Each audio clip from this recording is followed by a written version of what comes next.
BBM papasabugin daw ang Senado. Naku po. At eto, no, Senator Ping Lacson, binakbakan si Amy Marcos at ipinagtanggol si Pangulong Marcos Jr.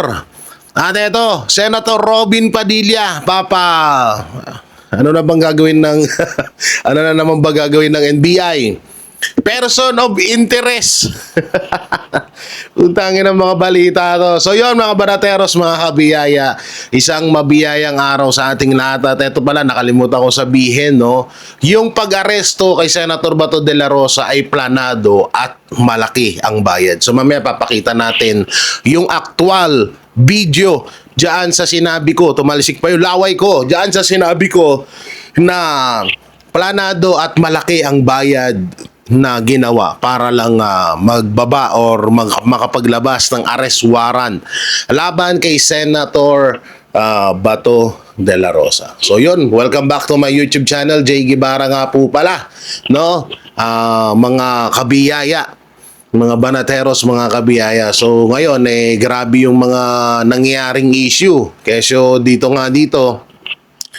etong si Marcos Jr. ay wala na naman nga pong alam.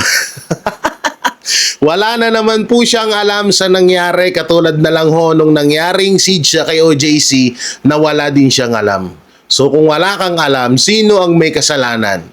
Sige, kami na lang. Oo, kami na lang may kasalanan. Total, lagi ka namang walang alam.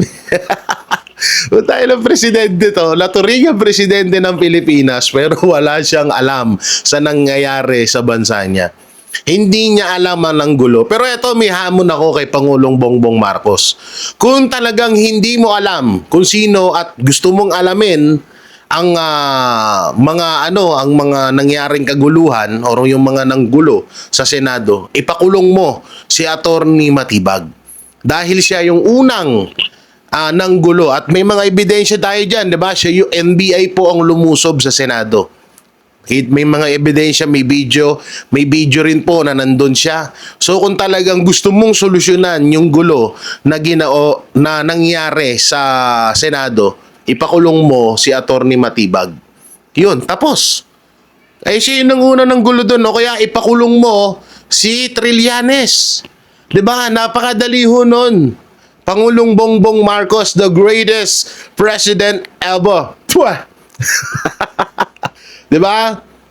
Kung talagang totoo or sincero ko dyan sa mga pinagsasabi mo, Pangulong Bongbong Marcos, pakulong mo si Trillanes o kaya si NBI Director, Attorney Matibag. Anak ng teteng, halos 3 days ang nangyari, halos 2 days.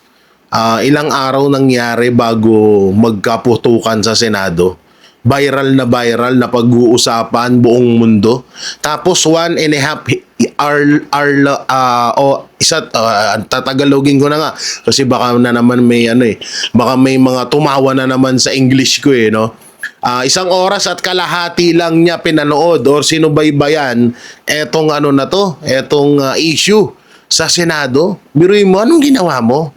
Diba? Anong pinagagawa ng presidente na nagkakagulo na sa ibang lugar pero siya wala pa rin siyang alam? Kagaya na lang ho ng ginawa sa kay OJC, ganyan na ganyan.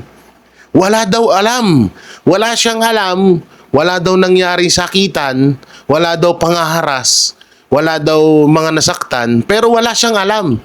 Pero alam niyang walang nasaktan, walang may baril, walang gumamit ng dahas.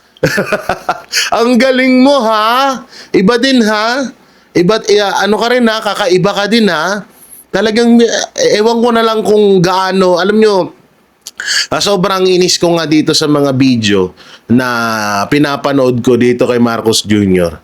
Alam mo yun, pinamumukha niya na sa atin na kung gaano tayo, pinamumukha niya na sobrang hina ng utak natin.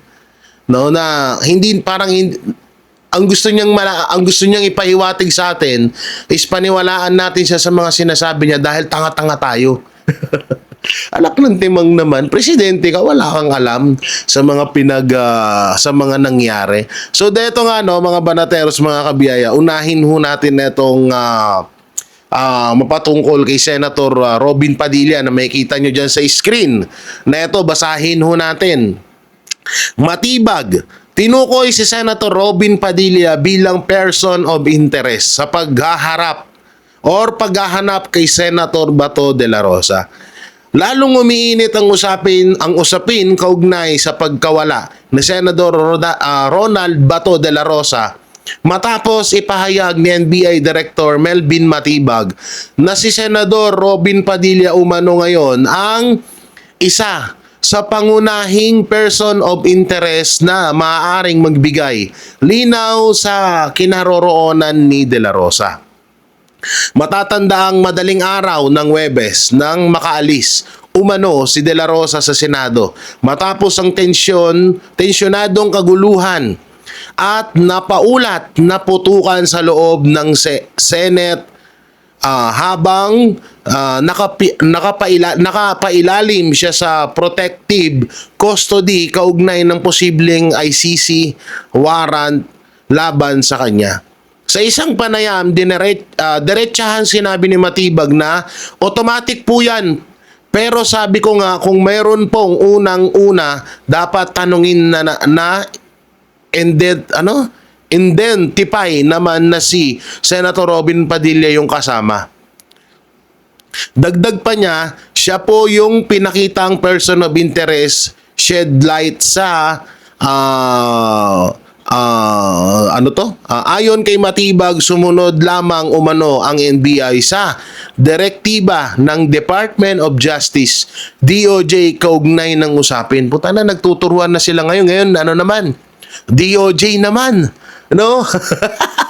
Anak ng timang naman na talaga to. DOJ naman ngayon, no? Ang itinuturo ni Matibag. At eto, isunod natin ang mapatungkol ho dito kay Mau Aplaska. Oo, na di umanong sumagot sa pagpaputok, no? So basahin natin. Nakita ko na may mahabang baril sila, mga NBI at OSA, acting head. Pinaliwanag kung bakit nagpakawala ng warning shot sa Senado. Nagbigay ng paliwanag si Office for Senate Security Affairs or OSA acting head Mau Aplaska kaugnay ng kontrobersyal na warning shot na pinakawalan noong Miyerkules, Mayo 13 sa loob ng Senado habang umiigting ang tensyon sa paligid ng gusali dahil sa umano'y posibleng pag-aresto kay Senador Ronald Bato de la Rosa. Pasensya na kayo, may sipon tayo, no? Sa isang panayam, sinabi ni Aplaska na nakita umano nila ang mahabang baril mula sa panig ng National Bureau of Investigation or NBI. Dahilan upang magdesisyon silang magpakawala ng warning shot bilang pag-iingat. Nakita ko na may mahabang baril sila. May threat kaya tayo nagpaputok ng warning shot. Ayon kay Aplaska. Ayon pa kay Aplaska, ang kanilang naging aksyon ay bahagi umano ng kanilang security assignment sa gitna ng magulong sitwasyon sa Senado noong gabing iyon. So grabe, no? So kayo, tama ba ang ginawa ni Aplaska na mag-warning shot dito sa mga NBI dahil nakitaan niya ito ng mga mahabang baril at kahit din naman po kami. Alam nyo, ako po nandun nung time na yon. Kaso nung putukan, wala na ho ako doon. Wala na ho ako doon sa putukan na yon. Pero nakita ko po yung ibang mga NBI agent at halata naman ng mga NBI sila na nagtatago lang sa gilid-gilid or nasa loob ng mga kotse. Yung iba nga po ng mga nakasibilyan. Yung iba naman po naka-bulletproof. No? So, nakikita ko na may mga sukbit talaga rin mga baril at ang haba. At siguro hindi lang din naman ako ang nakakita noon. So, marami din kami doon. No? Mga mga Duterte supporters na mga nakakita ng mga NBI agent na talagang nandoon mismo sa labas ng Senado. Pero hindi ko sila nakita na nasa loob, disclaimer. So ngayon, etong kay Senator Robin Padilla naman na person of interest siya sa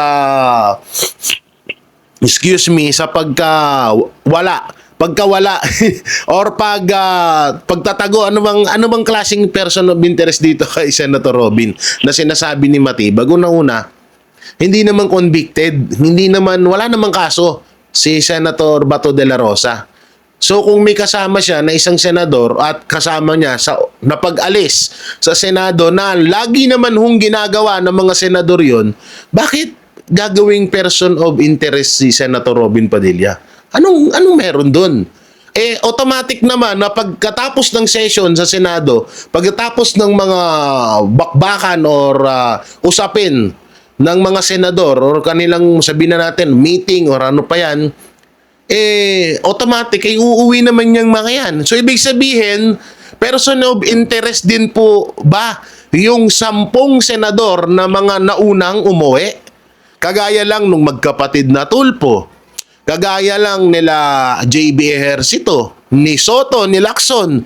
So person of interest din sila kasi umalis sila ng Senado 'Di ba? Kasi nakakabobo naman na alam naman natin sa araw-araw na nangyayari sa Senado ay lumalabas talaga. Lumalabas talaga tong mga to. Talagang normal yon na lumabas sila sa Senado. Siyempre uuwi yan. Saan matutulog yan? Porket senador ba? Kailangan sa Senado na rin matulog.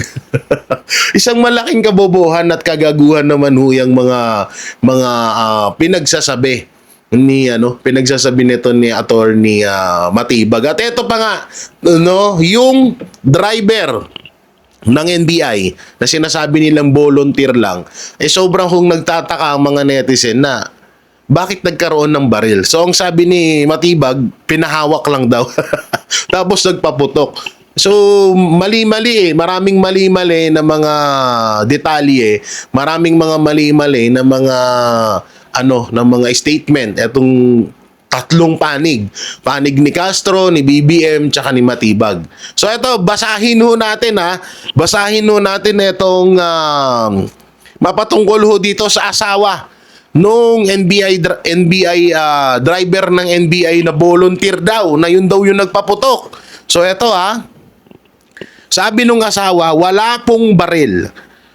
Emosyonal na nanawagan si Rodelyn, asawa ni Mel Oragon, ang inarestong sospek sa kaguluhan at putukan sa Senado noong Mayo 13.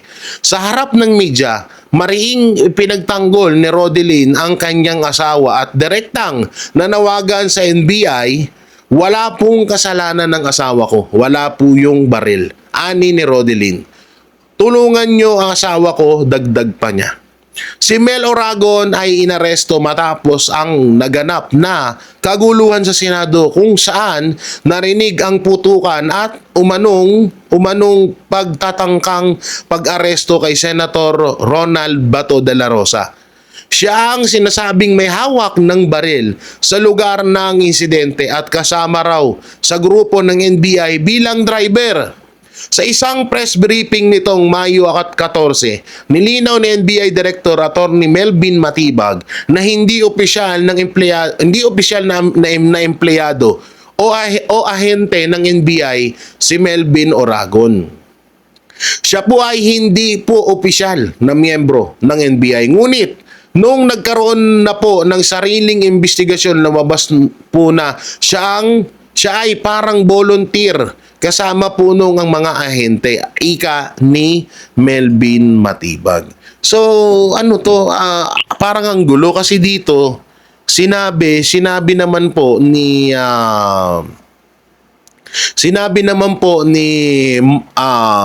Mau Aplaska na siya po yung nag-warning shot. So, bakit napunta dito sa driver? Tsaka, sino ba naman na tanga na yung baril ng isang NBI na alam naman natin lisensyado yon at kung sino man yung nagbigay doon, parang ang bobo mo naman na ibigay mo yung baril mo doon sa driver. Tsaka, bakit totoo ba na pwedeng maging may volunteer na mag-drive sa mga NBI? Parang kataka-taka.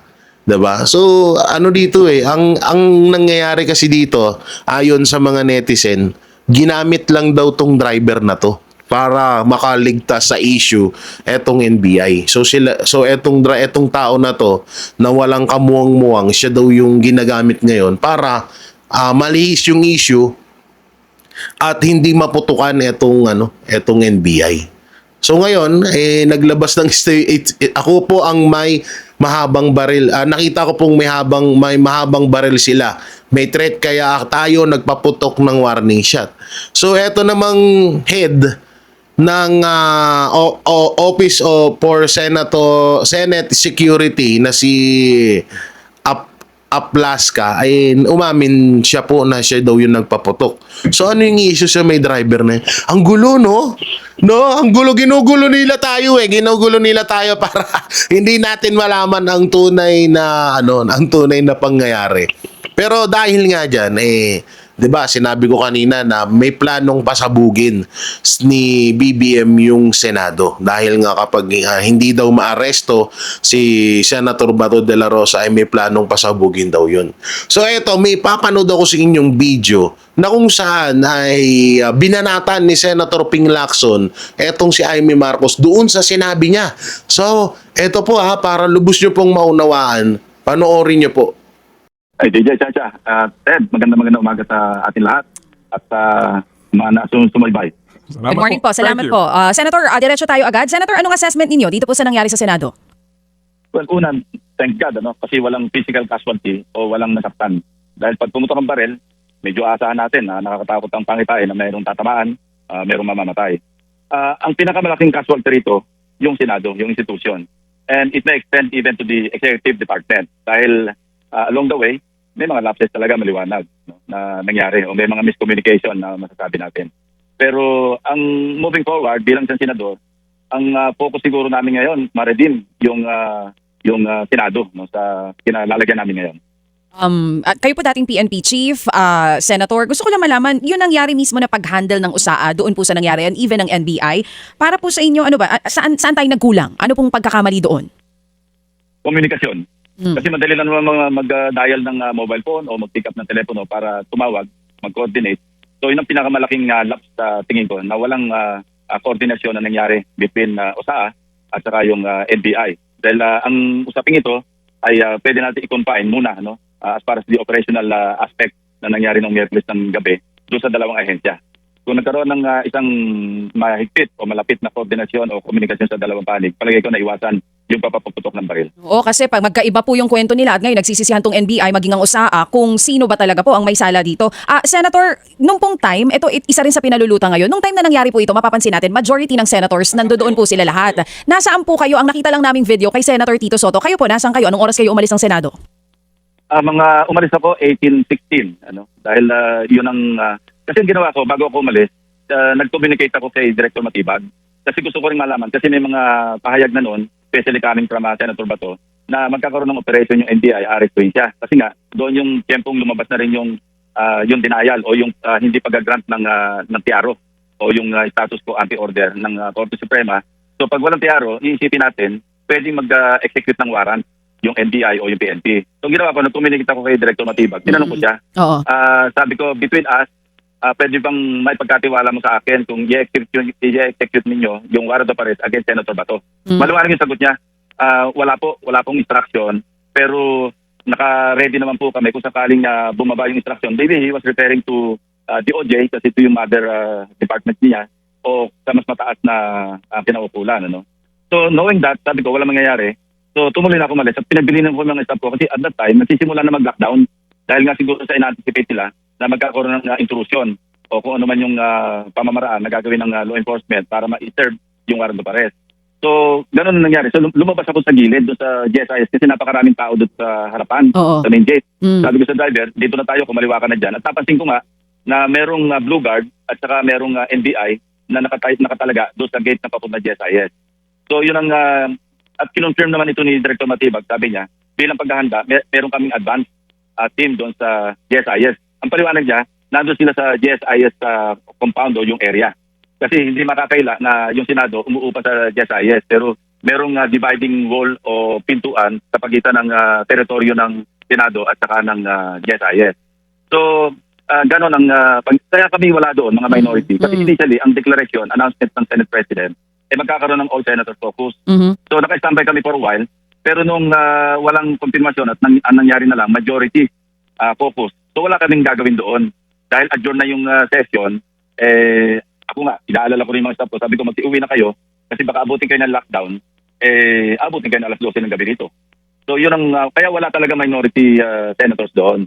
Dahil hindi naman tuloy yung focus ng lahat ng senador, bagkos majority caucus lamang. So wala kaming gagawin doon. Bakit kami mag-standby sa Senado? Wala namang session. Oo, balikan ko po yung sinabi nyo kasi sabi nyo, kinausap nyo si NBI Director Matibag, wala namang confirmation na may hulihan, pero may advance team po sila sa GSIS. So ano po ba ito?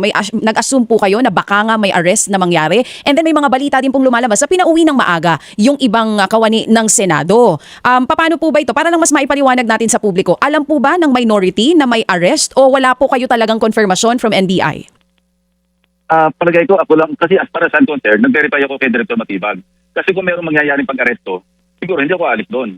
Dahil baka kailanganin kami doon bilang mga senador. Pero nung sinabi niya sa akin na walang instruction at hindi sila katunayan, ang paliwanag niya pa nga, ang parang instruction na binigay niya sa kanyang mga tauhan, walang hulihan sa mangyayari doon sa premises ng Senado. Ang instruction niya sa kanyang mga tauhan, sundan. I-monitor kung sakaling lalabas, maghuhulihin, sundan lamang, at saka humingi ng guidance kung malayo na sa Senate premises si Senator Bato, just in case aalis nga ng Senado. So hindi po totoo? Maliwanag yun. So knowing na wala akong na-anticipate na kaguluhan, minabuti ko dahil wala rin abutin na kami ng lockdown for nothing. Kasi lockdown yon in preparation for a possible arrest o execution ng arrest warrant, arrest order, na alam kong hindi naman mangyayari. At least sa premises ng Senado. Oo, kayo po... Ayoko na may bahagi yun sa aking mga kasamahan kasi ang paunang salita ko kay Director Matibag, between us lang ito, baka pwedeng yung tanong ko sa iyo, mag-execute ba kayo ng W o ng warrant of arrest? Ang sagot niya, walang instruction, walang mangyayaring hulihan. Ayan, at least para malinaw lang po. Senator, kung kayo po at... TJ, yes po. idugtong ko lamang Sige po. sa amin, napaka-unfair yung insinuation na ginawa kaagad ng aming kasama sa mayorya na alam namin may mangyayari. Kami, lahat nga kami Kaya kami raw umuwi ng maaga, sila naiwan doon para bang iniwanan namin sila sa ere. Hindi talaga malayo sa katotohanan yung pahayag na at napaka-unfair. At alam mo na, masyado siyang malisyoso. Ika nga, wala naman silang basihan para sabihin umalis kami ng sadya para iligtas yung sarili namin at sila yung iwanan doon sa Senado. Kasi wala naman nakakaalam na magkakaroon ng gulo. Oo. Sino po ito? Sinong kasamahan? Yung sabi niyo pa parang nag-insinuate na kaya kayo umalis ay parang may mangyayaring hulihan. At the very least, yung dalawa, Senate President Alan Cayetano at saka si Senator Amy Marcos. Sila yung narinig namin nag-insinuate ng ganun eh. Sir, paano po bang protocol sa Senate para lang din po malinaw sa publiko? Pagka sinabi na may Senate lockdown, umalis na po yung ibang minority members, yung ilan po sa mga tauhan ninyo umalis din, bakit po natira yung majority kung alam nang magkakaroon ng Senate lockdown? May caucus sila eh. Pinag-usapan yata nila yung reorganization para sa Lunes. Yun po ba yung tamang protocol? Naiwan sila. Majority caucus eh. Siyempre, maiiwan sila yes. doon. Naiintindihan po natin yung caucus on a time na walang ganitong nangyayaring possible arrest, ano? Pero ano po bang protocol doon? Kayo po bilang dating PNP chief, paano po ba yun? Kung may posibilidad na mangyayaring arrest, ano dapat? I-vacate ba dapat yung buong areas ang may iwan lang po yung members ng police officers and OSAA and even the Marines? Yes, dapat ganun. Kasi magla-lockdown ka, pwede nang palabasin yung mga gustong lumabas. Pero kung sa akin, based doon sa kung may mga operational occurrences o incidente na in-anticipate, dapat bago mag-lockdown, palabasin lahat yung mga senador. Kasi nga, for their safety, for our safety, at saka safety ng mga employees, dapat bago i-lockdown, palabasin na muna. Pero inspeksyonin yung mga lumalabas. At saka, kasi yung ingress and egress ang pinag-uusapan niya. Pag nag-lockdown ka, ang piniprevent mo yung ingress and egress, di ba? Pero dahil nga ang lockdown, yung agam-agam na baka merong mag-i-intrude, dapat palabasin mo yung lahat, except those who are not authorized o on duty na kailangan mag-remain doon sa loob ng Senate building. Oo, on duty na dapat mag-remain sa building during a Senate lockdown. Sa pananaw niyo po, sino lang dapat ang nasa loob? Mga OSAA, tapos kung sino man yung naka-duty para magbantay ng mga, well, basically, yung OSAA personnel. At least yung mga naka-duty doon. Or kung naka-red alert sila, lahat sila 100% nandoon. Sir, kanina po kausap namin si Aplaska. Ang sinasabi niya sa amin ni Manong Ted, sa CCTV around 6 p.m., may mga nakikita na siya sa iba't ibang areas ng Senado na may mga nakaposisyon na NBI agents. Naulinigan niyo po ba ito nung time na nandun pa kayo sa Senado na may ganun pong impormasyon? Wala. Na-confirm ko lamang yon nung nag-uusap na kami ni Director Matibag na sinabi niya nga, meron talagang naka-deploy. Ang sabi pa nga niya, unarmed. Tapos, body-body system. I think, nabanggit niyang numero, kung daw nagkakamali, 16 to 18. NBI personnel, pero merong augmentation na Blue Guard. Kaya totoo nga, nung lumabas ako doon sa gate, doon sa side gate, papuntang GSI exit, ang sumita sa akin, Blue Guard. At pinababalik kami, doon kami dinidirect sa main gate. Pero sabi ko sa aking driver, kausapin mo na lang, sabihin mo na, pakilala ka na lang, na kung pwedeng dito tayo lumabas, kasi nga, napakaraming tao doon sa main gate. So pinayagan kami. So lumabas kami, tapos yun na, palabas na. Wala namang commotion doon. Opo. Pero ang nakita ko lang talaga doon, ang very evident para sa akin, meron talagang isang NBI agent na merong name tag, no, na nakasabit sa leeg at nakapolo barong. Opo. Na nung sinilip ako, nakilala ko, sige po sir, sabi niya ganun. Opo. So alam ko, ang nakita ko at least one NBI agent na nagbabantay doon sa side gate ng sa GSIS. Opo. Between Senate and GSIS. Oh. Opo. So bilang dating Chief PNP po, no, kayo po mismo, Senator Ping, pakiramdam po ninyo na yung mga ahente ng NBI doon, nando doon for intel purposes in case umalis na Senado si Senator Bato, may pakiramdam ba kayong lulusubin nila ang Senado? Based on my conversation with Director Matibag, intel and monitoring, yun ang maliwanag na sinabi niya. Yung afterthought, nung nag-usap kami ulit, talagang ang instruction niya, actually, pinoward niya nga sa akin yung thread na kanyang instruction sa kanyang mga tauhan, walang mangyayaring hulihan. Pagka lumabas, i-monitor, sundan, na doon na, hindi naman niya in-expound na kung anong gagawin nila pag malayo na halimbawa lalabas si Senator Bato, kung malayo na sa ended premises. Putol na yon. Hanggang Opo. doon na sa monitor, Opo. sundan, Opo. walang hulihan. Basta ang maliwanag doon, Opo. hindi huhulihin. Okay. Opo, hindi huhulihin at hindi sila papasok sa loob mismo. I mean, doon, obviously, doon mismo sa vicinity as declared by the Senate, no? Hindi po. Yes. Okay, sige. Kaya nga sanabi ko, miscommunication or lack of communication, absence of communication. Kung ito na i-communicate ni Director Matibag kay General Aplasca o sa liderato ng Senado na ginagarantiyahan namin, meron kami tauhan dyan, pero wala sa Senate compound, andyan lang sa GSI side. Kasi ang justification ni Director Matibag at pinadala niya rin sa akin yung kopya ng letter ni GSI General Manager Veloso. Meron talaga request Opo. yung GSIS General Manager na talaga o mag-deploy ng tauhan ng NBI doon sa GSIS side Opo. ng building. Oo. Sige. So, Sir Senator Lacson, kunin ko lang po ang inyong experience, maturity, and logic. Gagawin ba ng mga ahente ng Estado yung sinasabi ni Senator Amy Marcos na instruction daw ni Pangulong tama? Narinig ho ba ninyo yun? Yung mamatay na ang sino mamatay, basta arrestuhin nyo yan, mga ganun pong usapin na talagang may instruction daw po. Ano man ang mangyari, hulihin nyo si Bato kahit na may mga madisgrasya. Tingin nyo ho ba gagawin yon ng NBI o maging nakasalukuyan pong executive head ng ating gobyerno? Categorically, no. Imposibleng mangyari yun. Kasi kung gano'n ang instruction, hindi ganyan na nangyari. Talagang nilusob na yung buong Senado at masaktan na kung sino masasaktan. Kaya napakalayo sa katotohanan yung pahayag ni, at napaka-responsable yung pahayag ni Senator Amy Marcos. Do you agree with your present Senate President na at that time, the Senate was under attack? After 2210, dahil inamin naman ni General Mau Aplasca na siya yung unang nagpaputok ng warning shot. So pag under attack, inatak ka, ikaw ang pinaputukan at gumanti ka ng putok. So yun lamang magpapatotoo na hindi under attack ang Senado. No? Hyperbole, siguro yun yung kanyang pag-express ng kanyang emosyon na under attack kami, kaya kami ganitong situation. Well, that's his opinion. Sabi ko nga, Ted, we can hear as many versions as there are witnesses and even non-witnesses. Depende sa kung anong perspective ang pinanggagalingan o kung ano yung gusto niyang paniwalaan. Marami tayong maririnig na account dyan. Mga pahayag, mga opinion, haka-haka. Napakaraming version as there are witnesses and even non-witnesses na magbibigyan ng pahayag. Yan ang maririnig natin, Ted. Malilito tayo. Ang sa akin lamang, hintayin natin yung ginagawang investigasyon. I-base ito sa fact. Meron tayong CCTV, meron tayong testimonya na makukuha sa mga talagang eyewitnesses accounts. Doon na lang tayo manalig at abangan na lang natin kung ano yung lalabas sa investigation. Opo. Yun ho bang CCTV na binabanggit ninyo, kayo ho ba mismo will be interested to really view it mula sa simula hanggang sa matapos? Kasi may mga kumakalat ngayon na video na may isang umano ay nasa Senado na nagsasabi na itago yung CCTV. Narinig ko rin yun. Hindi ko alam kung totoo yun. Pero napakalaki ng contribution sa pagkalap na ebidensya, yung CCTV footages from start to finish. Yun ang magbibigay ng liwanag doon sa mga talagang yung pangyayari.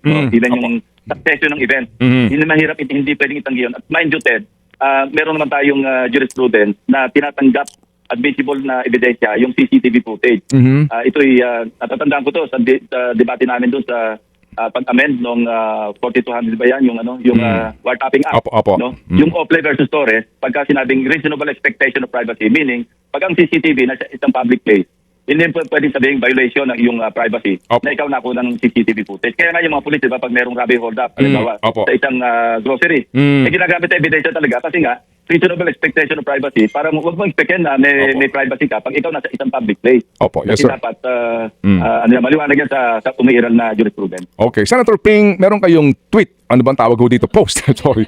More on the Senate incident last night. He who has the means, opportunity, and motive is the most probable suspect. Can you please enlighten us dito po sa talinhaga ng inyong mensaheng ito? Hindi yan talinghaga, Ted, bilang isang dating investigador, napakatagal ko na rin sa law enforcement. Yan talaga yung panuntunan. Yan yung direksyon na dapat tahakin. Pag ikaw ay nag-iimbestiga, lalo pa nga nag-i-start ka sa zero, wala kang information whatsoever. Ang Biblia namin dyan, alamin mo kagad sino ba yung may means of capability na magtagawa ng krimen. Sino ba yung may opportunity. Ibig sabihin, nag-arrest yung opportunity at pangatlo, pinaka-importante, sino may motibo. Wala akong pinatutungkulan. Ang sinasabi ko lang, guide ito. Ito yung guidebook ng bawat investigador na pag may nangyaring krimen, pagpunta mo sa at nagsimula ka mag-imbestiga, huwag kang lilihis sa tatlong ito. He who has the means or capability, the opportunity, and motive. Hindi ka maliligaw, Ted. You will be guided properly. Opo, kaya ko po nabanggit nga yung katagang talinhaga. Para bagang, alam niyo ho yun, yung wisdom behind this, kung bakit po ninyo nasabi, kasi means, opportunity, and motive. When you say means, yung may kakayahan na gumawa nun, doon sa eksena na maaaring mapapanood natin o oportunidad na itong gawin at yung motive. Sa nangyari pong yan, pag pinag-usapan natin yung motive, ano kaya ang motive? Yun ang dapat alamin ng mga investigador na nagsasagawa ng investigation. Hindi ako nagpipinpoint kung Opo. sino yung merong means, merong opportunity, at merong motibo. Sa akin yan, guidebook na yan eh. Para Opo. bang, dahil yan ang aking experience, yan ang aking school of thought na natutunan sa mahabang panahon ko sa law enforcement. Opo, sige po. Well, ngayon po naman lahat ng mga pahayagan headline ito na sa gitna po ng nangyari pong kaguluhan, putukan, kalituhan, nakalabas ng Senado si Senador Bato de la Rosa. Opo, yun hong pangyayaring yun, ano po ang inyong masasabi? Well, again, there will be as many legal opinions as there are lawyers expressing their opinions. May sa isang banda, kasi napakinggan ko yung interview mo kay Attorney Gilbert Andres. At ako, nung marinig ko yung kanyang, hindi ko matatawaran yung kanyang kakayanan pagdating sa pag-interpret o kaya pagpapahayag tungkol sa batas, sumiral na batas. Kasi napanood ko yung kanyang doon sa ICC. At doon nga, nakapag-tweet nga rin ako doon. Talagang bilib ako sa kanya dahil nung nilatag niya yung ebidensya ng prosecution, kasi siya yung tumatayong representative ng mga victims ng EKJ o EJK. Talagang bilib ako sa kanya, kaya interesado ako marinig yung kanyang mga pahayag. Sa isang banda, dahil sabi niya doon, at maliwanag ang kanyang interpretation sa 9851, parang, alam mo, hindi talaga definite yung definition doon sa Section 17 at Section 18. Sabi niya, maski walang order na lumalabas sa domestic court, pwedeng isakatuparan o implement o execute yung ICC warrant. Kasi bound naman tayo ng treaty nung araw na naganap yung mga EJK, supposedly EJK. Sa isang banda naman, pag narinig mo naman yung version ng ibang abogado, sinasabi nila, hindi, kailangan dumaan sa domestic court. So wala pang jurisprudence yan, Ted. Pinag-aralan namin ito. Ako, personally, inalam ko ito kasi nung nagkaroon ng Senate Resolution number 44 na inihain ng minorya nung panahon na yon. Kasi in-interpret yung pagkahuli kay dating Presidente Duterte at yung napipintong paghuli sa ibang mga kasamahan namin. So sumang-ayon ako doon. Nag-join ako sa kanila sa pagpirma, katunayan, because sa aking appreciation, bilang isang layman, bilang paggalang sa domestic court, total hindi naman ito mandatory na kailangan dumulog sa domestic court o the other way around na kailangan dumulog. So sa akin interpretation, dahil wala pa namang jurisprudence, kaya nga Nobel case ito, mabuting nandiyan sa Korte Suprema, sila mag-i-interpret ng Constitution.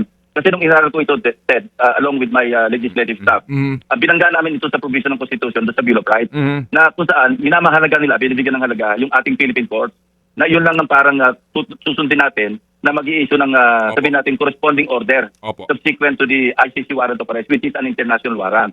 Pero ang ICC kasi, Ted, dahil sa nakita na sa ginawa kay dating Presidente Duterte, hindi na nila binigyan ng pagtingin ng halaga na maghintay pa ng order galing sa isang domestic court. Agad-agad kinuha nila, pinadala. At ang ICC naman, basta nasa kanila na, wala kaming pakailan kung paano yung dila rito kasi pag naandito na, meron kaming jurisdiction. So napakainam ng itakil na agad ng Korte Suprema yung mga pending petitions na inihain ni Senator Bato para na magkaroon tayo ng guide. Kasi sila na naman ang pwede mag-interpret ng ating konstitusyon at sa ating mga batas. Katunayan, pagka naglabas sila ng order dito, ng ruling, yun ang susundin natin. Pwede natin i-adapt, i-amend natin yung 9851 para mag-conform doon sa magiging desisyon ng Korte Suprema. Okay. Senator, nabanggit po ninyo, no? Ngayon po talaga dito ang sitwasyon, ito ho ang malaking biktima ho dito, kung tamang aking ginamit na kataga, ay ang Senado. imahe ng Senado. Sabi ho ninyo, Correct. time to recover. Dapat ibangon nyo ito.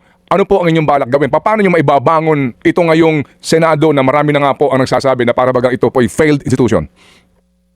Alam mo Ted, yun talaga sinabi ko kanina nakakalungkot. Kasi ang daming tawag sa amin. Kasi nung nag-usap kami, focus kasi kami kagabi ng mga minorya. Kakala ko, ako lang yung tinatawagan ng mga international news agencies. Ano?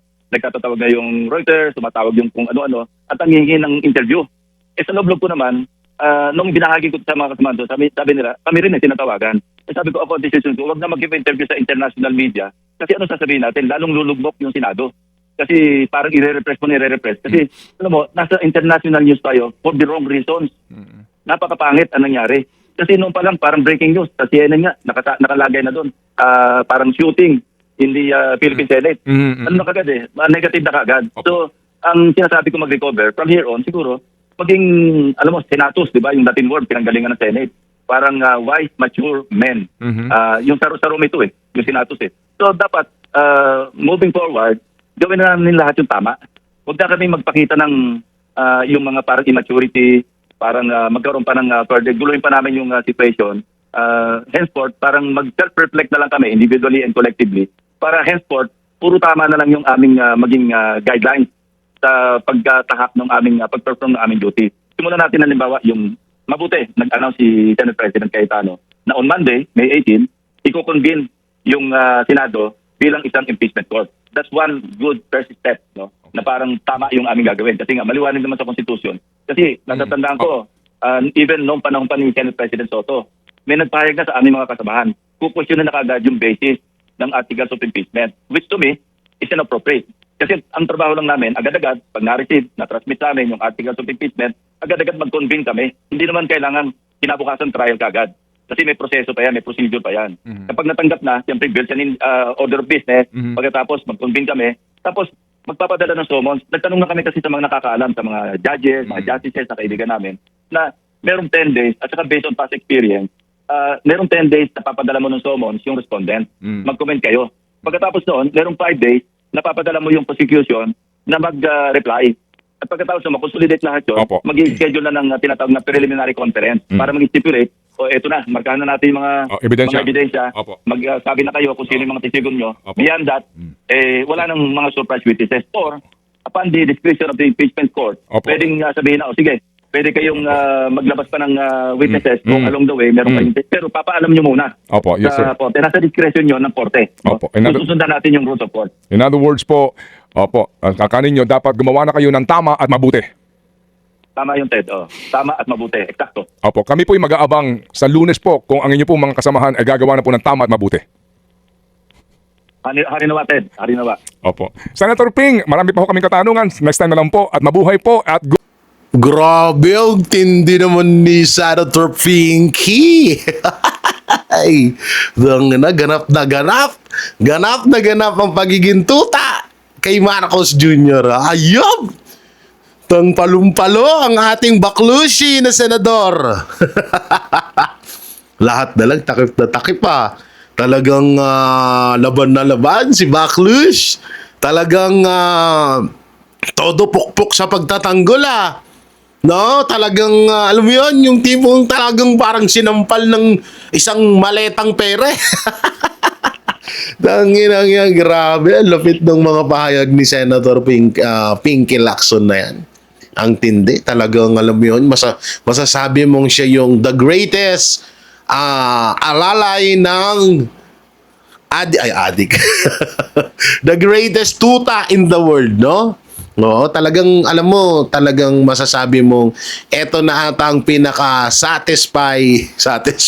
Eto na ata ang pinaka-greatest tandem in the history ng politika sa bansang Pilipinas, etong tandem ni Soto at ni Lacson. 'Di ba?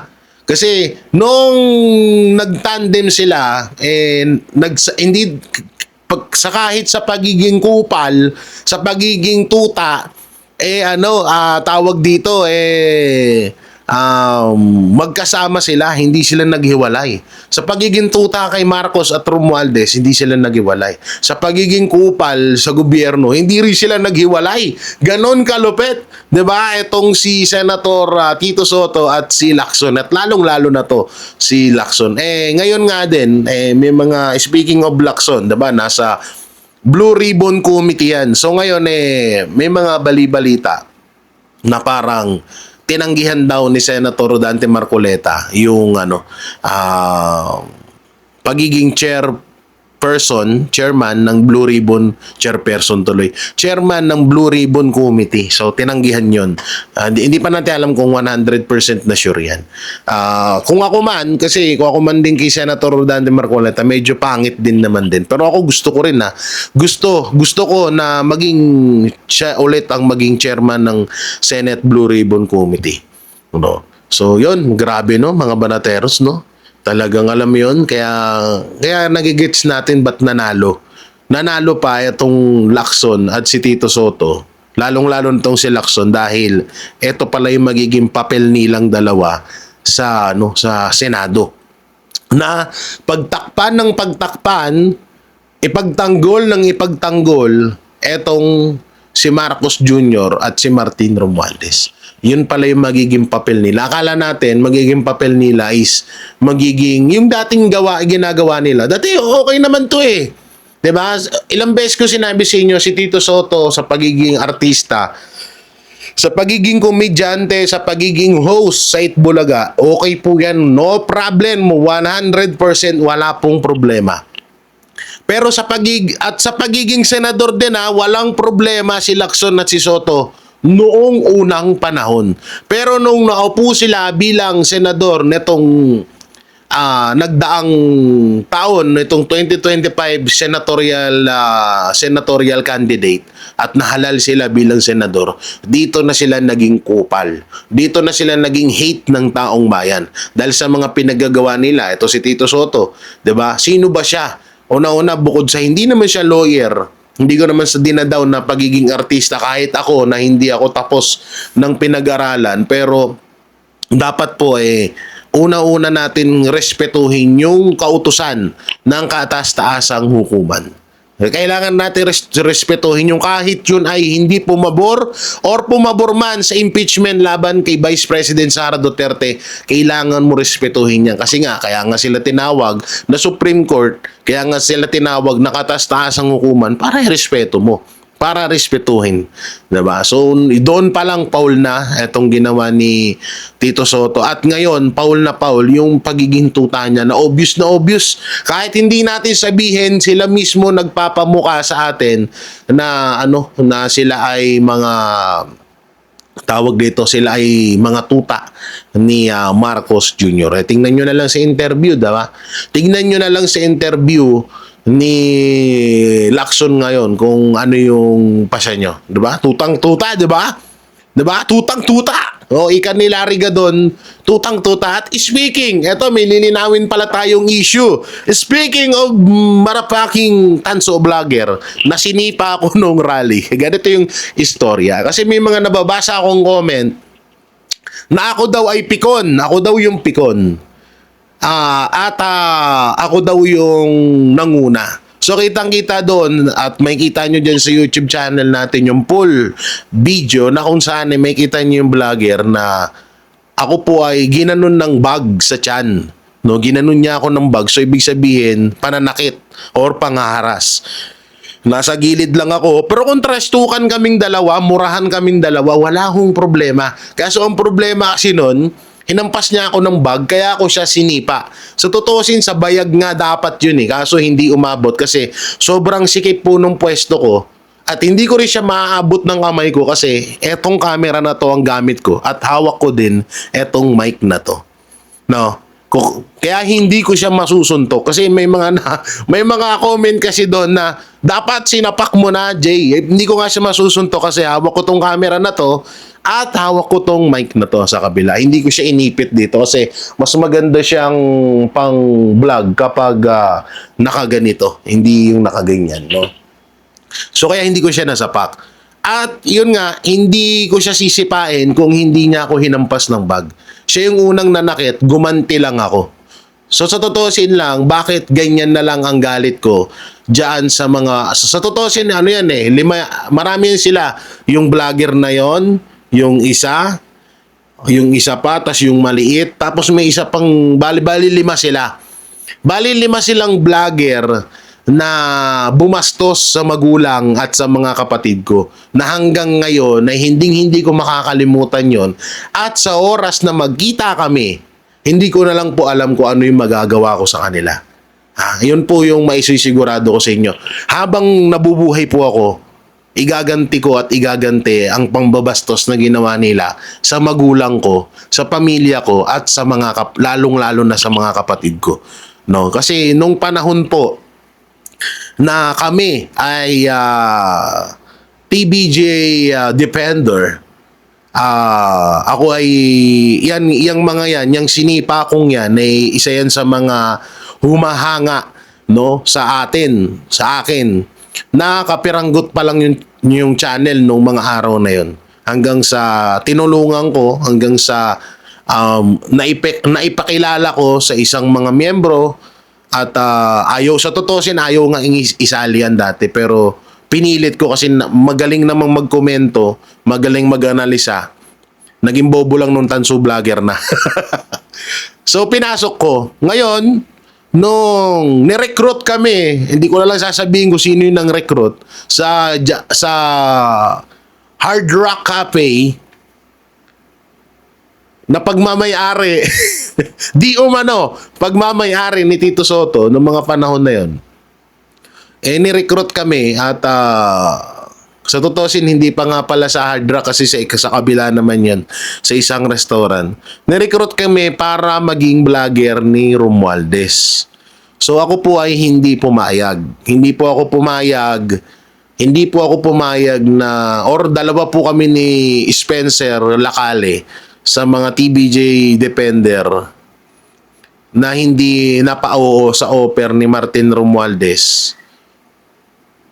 Hindi ko sure kung si Martin Romualdez talaga yung nagsabi, pero pinapaabot sa amin nung tao na yon na kung gusto naming maging vlogger ni Martin Romualdez, meron kaming ganito, meron kaming ganyan. So, umindi agad ako nung time na yon. Ngayon, dahil nga sa paghindi ko, hindi nila natanggap yon at binash nila ako ng binash. Kung makapanood nyo doon sa video, tinatawag niya akong scammer. Dahil daw may in-scam daw ako sa kanya, may in-scam daw ako sa ganito, sa ganyan. Tapos sinabihan pa nila akong nang rape daw ako. So marami silang paratang hanggang sa sinabi na nila. Tapos hindi ako umiimik, hindi ako nagsasalita ng mga time na yon. Para magulo nila at magising nila ang kademonyohan ko, dinamay nila yung magulang ko. Dinamay nila yung magulang ko, dinamay nila yung mga kapatid ko. Kaya doon nagsalita na ako, doon na ako nag-boom. Doon na sumabog ako. Hanggang ngayon, sumasabog pa rin ako. Never kong makakalimutan yan. Itagaan nyo yan sa bato. Sa inyong 5 vlogger, itagaan nyo yan sa bato. Never kong makakalimutan yan hanggang sa huling hininga ko. Ibabawi ko ang magulang at kapatid ko sa ginawa nyong pambabastos sa kanila. Itaga niyo yan sa bato. Sa totoosin lang, nung mga panahon na yon, sabi ko nga kay Boss Bay, Boss, pupunta ako ng rally. Sabi ni Boss Bay, wag, kasi baka mapaaway ka. Kasi kilala ako ni Banat Bay. Kilala niya ako na mainitin din talaga ulo ko. Ayoko nang minumura ako. Ayoko nang una-una yung pinagtatawanan ako, yung parang pinapahiya ako. So totoosin sobra na rin ng pinagbago ko ngayon, lalong-lalo na sa mga medyo kakilala ko na pinagtatawanan ako on the spot. Pero hindi ko na lang pinapansin kasi sabi ko baka mapatulang ko, mapatay ko pa. So ayoko mangyari 'yon, no. So tawag dito, sabi sa pinayuhan ako ni Bay na wag ka nang pumunta doon kasi baka mapaway ka. So sabi ko gusto kong i-cover, gusto kong makapag-vlog, gusto kong magbigay ng suporta. So sabi naman ni Bay, sige basta habaan mo pasensya mo. Kaso nung time na yon, sa totoo gusto ko lang talaga i-vlog yung pagpunta ng akbayan ng mga supporters nila Babalu doon sa mga supporters ng mga makakaliwa. So wala naman talaga akong intensyon na makipagbaragan. Siguro sumagot sa mga pangbabash nila personal, sasagot ako. Pero yung makipag-away, hindi ko na kasi matanda na rin ho ako ngayon eh. At wala naman din talagang personal na galit sa mga yan. Depende na lang ho dito sa 5 vlogger na tinutukoy ko. Ngayon, tawag dito, dumaan siya na hindi ko nga siya nakita. Hindi sa video ko na nga lang nalaman na malayo pa lang pala nakita niya na ako. Tapos nagtawag siya ng kasama kaso hindi siya pinansin ng mga kasama niya. Hindi ko lang alam kung baka buti na lang talaga hindi nagpauto yung mga kasamahan niya. Kasi kung magkataon, hindi rin nila alam. Kasi ako, nung pumunta ako doon, hindi ako pumunta mag-isa doon. Ba't ako pupunta mag-isa? Ano ako, tanga? Siyempre may mga kasama ako na nakapaligid lang. Ano? Hindi ako tanga, no? Sa panahon ngayon, hindi na uso yung katangahan. Kung maaaring unahan mo na kung mauunahan mo. Ngayon, sa totoo nung panahon na yun, hindi nga umiral yung salitang uunahan ko na kung maaaring unahan ko. Kasi wala talaga akong plano makipag-away. Kaso, biglang sumulpot, pinagduduro ako, ginanon nga yung camera ko, diba? May kita nyo sa video, pinagdudot-dot yung camera ko. Mahal pa naman yan. Pag pinabayaran ko sa kanya yan, baka mamulubi siya, diba? So, hindi ako napikon dun eh. Hindi ako naasar. Sabihan mo ko, scammer, dati nyo pang ginagawa sa akin yan eh. Pero doon sa hinampas ako ng bag, doon na ako kaya sinipa ako siya. So, sorry na lang kasi hindi ka nakaganti. Pero doon, kitang-kita naman ho na pagsipa ko, hindi na siya nakaimik. at papunta na siya sa malayo. So, marami pa kayong dadanasin once na magkita tayo. Hindi naman ako nagbabanta. Pero ito ay ganti lamang sa kabastusan na ginawa nyo sa pamilya ko. At never kong never kong makakalimutan niyang ginawa niyo sa pamilya ko. Itaga niyo yan sa bato. Talagang tatanda ako, mamamatay ako nang ibabawi ko yung pamilya ko sa pinaggagawa niyo sa kanila. Ha? So ayun po nilinaw ko lamang yung about doon sa na yon. Yung about doon sa isyong yun. No, yung about doon sa tawag doon sa vlogger na sinipa natin. Balik, naging kasamahan ko siya sa TBJ. Ako pa nga yung nag-recruit sa kanya bilang TBJ Defender dahil nakikita kong nagko-content siya at pinagtatanggol niya ang Tito Vic and Joey noon. At ayun, eto nga, yung topic natin na planong pasabugin ni Marcos Jr. etong Senado ay sinabi yan mismo din ni Senator Amy Marcos. No? At yan nga, yung kinontra ngayon ni Sister Ping Lacson. So yung mga barateros, mga kabiyaya, ano pong maikukomento nyo sa mga napag-usapan natin sa sinabi ni Ping Lacson, sa sinabi ni Matibag, sa issue ng Senate lockdown. Sa Senate hostage, maraming tawag dun Senate kidnapping, hostage, lockdown, panggigipit, Senate siege. So maraming at speaking of siege, hindi na ho bago etong nangyari na to kasi ginawa na ito sa KOJC. Kaya nga hindi kami nagkamali sa sinabi namin na kung nagawa sa KOJC yung ganong panggigipit, pangbabastos, pangwawalangya, pwede rin gawin sa inyo. Tingnan nyo, Senado pa yan Senado pa yan pero ginawa sa kanila. Diba? Ginawa sa kanila mismo, talagang matatawag na wala silang kinakatakutan. Ordinaryong Pilipino ka man or makapangyarihang Pilipino ka man, yayaring kanila sa oras na gustuhin nila. So grabe, no? So ang tanong, sino ang may responsibilidad sa mga gulong ito? Walang iba kundi si Marcos Jr. Dahil siya ang presidente ng bansang Pilipinas. Automatic 'yan. No, automatic 'yan kapag sinabi ng presidente na i-stop nyo yung gulo na 'yan. Hindi pwedeng hulihin si Senator Bato de la Rosa dahil wala naman jurisdiction ng ICC.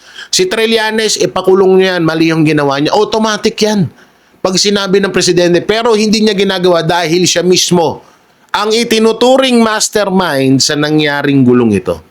Kaya kayo mga banateros, mga kabiyaya, ano pong may kukomento nyo sa mga napag-usapan natin, comment nyo lang po dyan sa baba. At syempre, don't forget to like, share, comment, and subscribe sa ating YouTube channel. Paipindot na lang din po yung bell button para lagi kayong updated sa ating mga video araw-araw. At supportahan nyo rin po ang banateros, lalong-lalo na si Banat by SMNI at DCAR 1026. So maraming salamat. Ingat po kayo palagi. God bless and peace and bye-bye. Ng banatero, walang inuurungan. Pag tama palakpakan, pag mali ay babanatan. Yan ang banateros, boses ng ordinaryo Pilipino. Banateros ay walang makakaawan, walang inuurungan. Banatero